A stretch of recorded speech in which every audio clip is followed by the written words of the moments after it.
नमस्कार मित्रांनो, आपमध्ये सर्वात मोठी फूट अखेर राघव चड्डा यांचे केजरीवालांना हादरणारे बंड. 7 खासदारांचा भाजपमध्ये प्रवेश. देशाच्या राजकारणातील सध्याची सर्वात मोठी घडामोड समोर आली आहे. आम आदमी पक्षाचे खासदार राघव चड्डा यांनी अखेर बंड केला असून ते पक्षातून बाहेर पडले आहेत. चड्डा यांनी आपल्या सोबत पक्षाचे इतर 6 खासदारही फोडले असून हा गट भाजपमध्ये विलीन झाला आहे. यामुळे हा माजी मुख्यमंत्री अरविंद केजरीवाल यांच्यासाठी मोठा धक्का मानला जात आहे. खासदार चड्डा यांना काही दिवसापूर्वीच राज्यसभेच्या उपनेते पदावरून हटवले होते. यांच्या जागी अशोक मित्तल यांची नियुक्ती करण्यात आली होती. तेव्हापासूनच चड्डा आणि आपमधील दुर्वा चांगलाच वाढला होता. चड्डा यांनी उघडपणे पक्षाला आव्हान दिले होते. अखेर आज त्यांनी राज्यसभेतील अन्य 6 सहकाऱ्यांसोबत बंड केला आहे.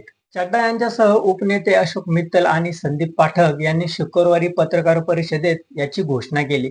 या तिघांसह माजी क्रिकेटपटू हरभजन सिंग, स्वाती मालीवाल, विक्रम सहानी आणि राजेंद्र गुप्ता या खासदारांनीही आम आदमी पक्षाला सोडचिठ्ठी दिली आहे. चड्डा यांनी सांगितले की आम आदमी पक्षाचे राज्यसभेत 10 खासदार आहेत. त्यानुसार आम्ही संविधानातील तरतुदीनुसार 2/3 खासदारांचा एक गट केला आहे. तो गट भाजपमध्ये विलीन केला आहे. तसे पत्र राज्यसभेच्या सभापतींना दिले असून त्याची प्रक्रिया पूर्ण केली असल्याचे चड्डा यांनी स्पष्ट केलं आहे.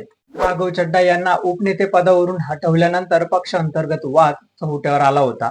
आप नेत्यांनी चड्डा यांना टार्गेट करताना ते आधीपासूनच भाजपच्या बाजूने झुकल्याचं म्हटलं होतं. राघव चड्डा राज्यसभेत आधीच केंद्र सरकारवर टीका करत नाहीत असा आरोप केला होता.